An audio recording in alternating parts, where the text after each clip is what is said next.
Hi friends, பன்னீர் இந்த மாதிரி cut பண்ணிவிட்டு இதை நீங்கள் ஃப்ரை பண்ணி எடுத்துக்கோங்க. இதில் மஞ்சத்தூள், மிளகாத்தூள்,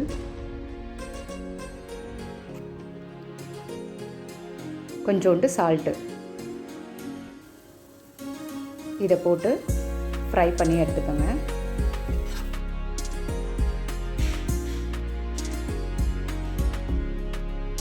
ஒரு வெங்காயம், பெரிய வெங்காயம் 2, ஒரு தக்காளி, 2 பச்சை மிளகாய் அதே பேனில் இதை வதக்கி எடுத்துக்கலாம்.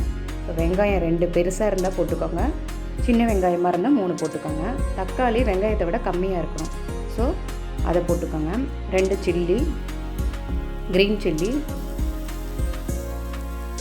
2 ரெட் கலர் சில்லி, காஞ்ச மிளகாய் 2, சோம்பு கொஞ்சம் போட்டுக்கோங்க. சோம்பு எல்லாத்துலேயும் போட்டால் நல்லது. கேஷ்யூ, முந்திரி பருப்பு ஒரு 10லேருந்து 15, நீங்கள் நிறைய கிரேவி வேணும்னா அதிகமாக கூட ஆட் பண்ணிக்கலாம். கடைசியாக தக்காளியை போட்டு நல்லா வதக்கி எடுத்துக்கோங்க.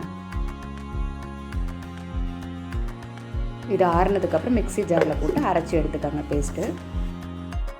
அதே பேனில் பட்டர் இல்லை கீ எது வேணாலும் 2 ஸ்பூன் போட்டுக்கோங்க. இதில் கரம் மசாலா, சில்லி பவுட்ரு, தனியாத்தூள், அப்புறம் மஞ்சத்தூள், சோம்பு கொஞ்சோண்டு, இந்த பவுடரை அப்படியே இதில் போட்டு வணங்கிக்கோங்க. இதோட இஞ்சி பூண்டு பேஸ்ட்டையும் சேர்த்து ஆட் பண்ணி வதக்கிக்கோங்க. ஸோ அந்த மசாலா வாசனை உங்களுக்கு வராது. ஆயிலே நம்ம இந்த மாதிரி வதக்கிட்டா. இப்போ ஒரு 1/2 வெங்காயம் சாப் பண்ணி அதையும் இதில் போட்டுக்கலாம். எனக்கு கிரேவி அதிகமாக வேணுங்கிறதுனால நான் போட்டேன், வேணான்னா ஆப்ஷனல் தான். இது நல்லா வதங்கட்டும்ட்டு அரைச்சி வச்ச அந்த பேஸ்ட்டை இதில் ஊற்றிக்கோங்க. இதை கொட்டி நல்லா கிளறிக்கோங்க.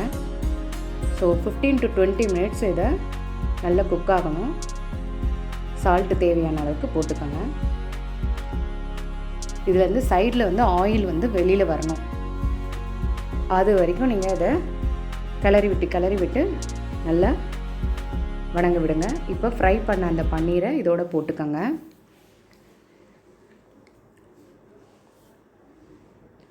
அந்த ஆயில் வெளியில் பிரிஞ்சு வரும். ஸோ இந்த ஸ்டேஜில் வரும்போது, கரெக்டான இடத்துல வந்துட்டோன்னும் போது நீங்கள் கஸ்தூரி மேத்தி இருக்கு இல்லைங்களா, அதை கொஞ்சம் க்ரஷ் பண்ணி போடணும். கடைசியாக தான் போடணும், ஃபஸ்ட்டு போடக்கூடாது. ஸோ இது டேஸ்ட் இன்னுமே நல்லா எடுத்து கொடுக்கும். இப்போது சுகர் கொஞ்சோண்டு ஒரு 1/2 டீஸ்பூன் போட்டுட்டு கிண்டிக்கங்க. அவ்வளோதாங்க, சூப்பரான நமக்கு ஒரு பன்னீர் கிரேவி ரெஸ்டாரண்ட் ஸ்டைலில் ரெடி ஆகிடுச்சு.